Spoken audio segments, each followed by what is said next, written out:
So it's been gorgeous weather over the last few weeks, and as a result of that we've been having frosts most nights.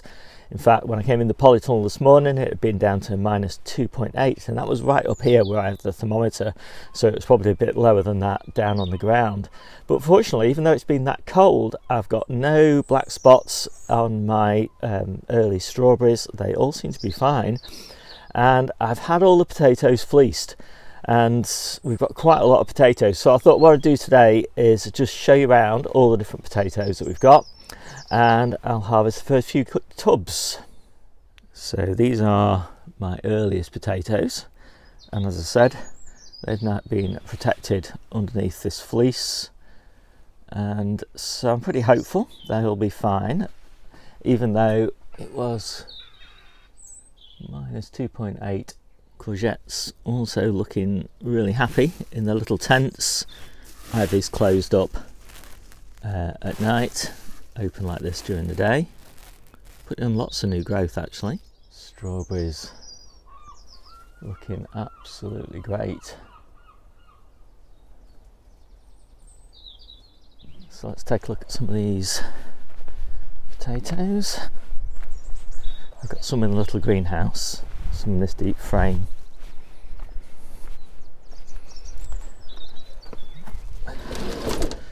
So I've been using this sort of woven fleece in here, and it's not as good as this sort of fleece, but hopefully it's been good enough. Yeah, I'm pretty happy with that.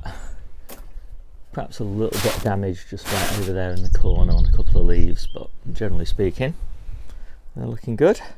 And these are the ones in the deep frame. There is a bit of damage on these, you can probably see. I've probably lost a few of these leaves, maybe one or two, but I'm not worried about that. They'll just regrow, they'll be fine. I've got plenty of growing time left. But everything else seems to be looking great. These are the new season brassicas, and they're interplanted with radishes and turnips. They all seem to be very happy. Spinach of course is thriving, turnips looking great. All the peas, early peas and salad crops, more turnips, they're looking good.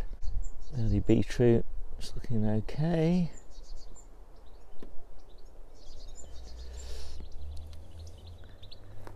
First early calabrese, still growing strong. Spinach of course is absolutely loving it.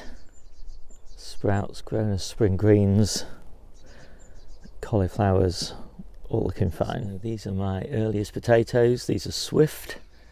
These are the ones I'm going to harvest today. Well, I'm going to harvest one tub today. And we'll see what the harvest is like. I might have to harvest two.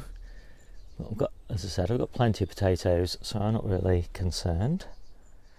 You never expect very much from your first potato harvest, but it's always nice when you see the first ones on the outside. Now we actually harvested our last batch of salad potatoes last week from our July sowing, and they were absolutely gorgeous, and I'm absolutely thrilled with these. We try and have salad potatoes every week of the year,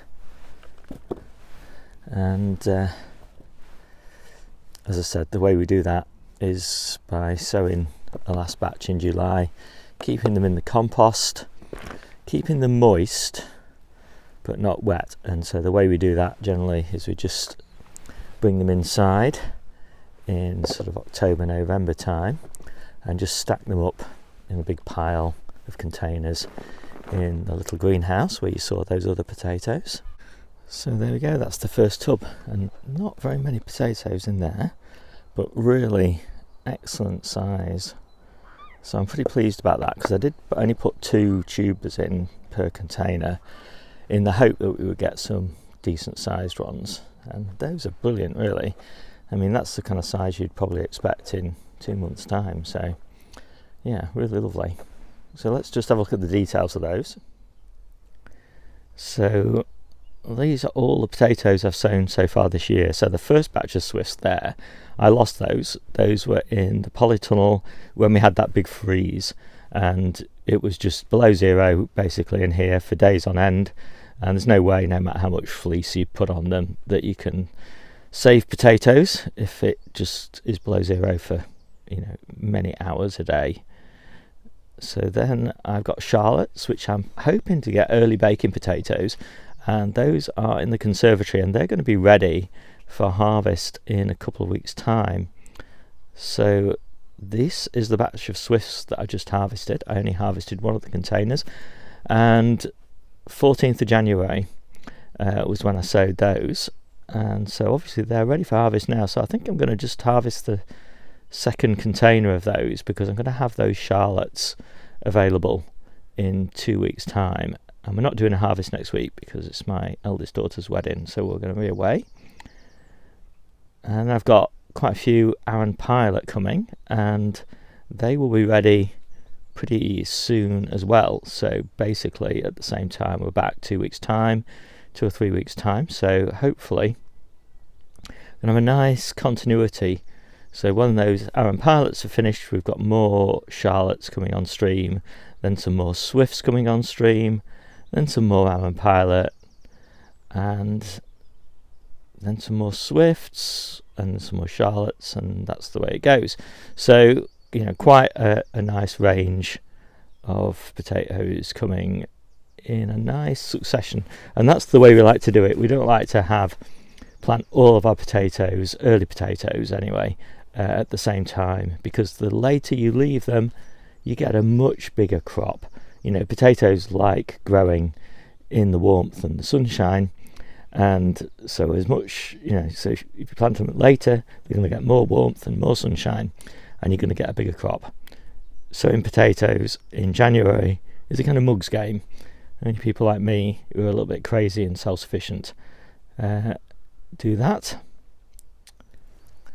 So here we go again, and they're looking quite nice. Got a few slugs in here, unfortunately, but they don't seem to have done any damage.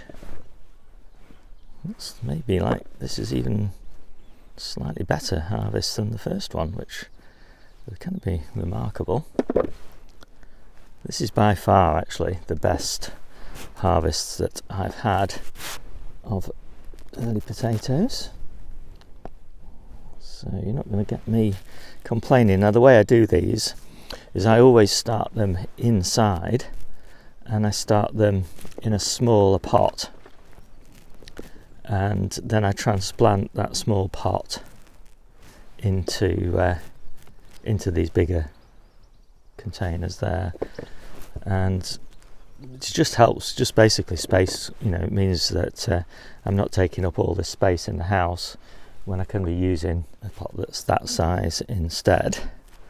And so they spend the first, well, close to a month of their life basically in a little tiny pot. Well, it's not that tiny, but a little pot like that, and then the next 2 months in one like this. And I keep them in the conservatory until they sort of breach the surface and grow maybe about 6 to 8 inches sort of high in that container, and then I bring them to the Polytunnel. So there we go, that's the second container, so maybe fractionally more, I'm not exactly sure. Look pretty consistent actually. And so yes, again we have succeeded in having a continuous supply of salad potatoes all year round, and a continuous supply of general purpose potatoes all year round. But we have yet again failed to have baking potatoes, and so that's what next year's for. So there's those potatoes, they cleaned up very nicely, and the carrots, and the rest of the cooked veg harvest for today, which is looking pretty nice. Lots of spinach, field bean tops, green garlic, bit of rhubarb, parsley, mixed brassicas. We do love our mixed brassicas. Brassica florets or rapini, colettes, purple sprouting broccoli, and more rapini. And Debbie wanted me to just show you, we just had a failure there on this apple sauce. Can you see how dark it is at the top there? So this top didn't seal properly. That's what it should look like. And here's today's salad harvest. So we've got radish, spring onions, spring onion tops. These are the salads for the family. And these are the salads for Debbie and I. So if you want more information about how I grow my potatoes, take a look in my little gardening book. It's freely available. There's a link in the description. You want the year-round growing guides and potatoes. And I cover all the different types of potatoes that we grow and all the different techniques that we use in order to get them all year round. And there's loads of videos, more videos embedded in here, and I think it's pretty useful.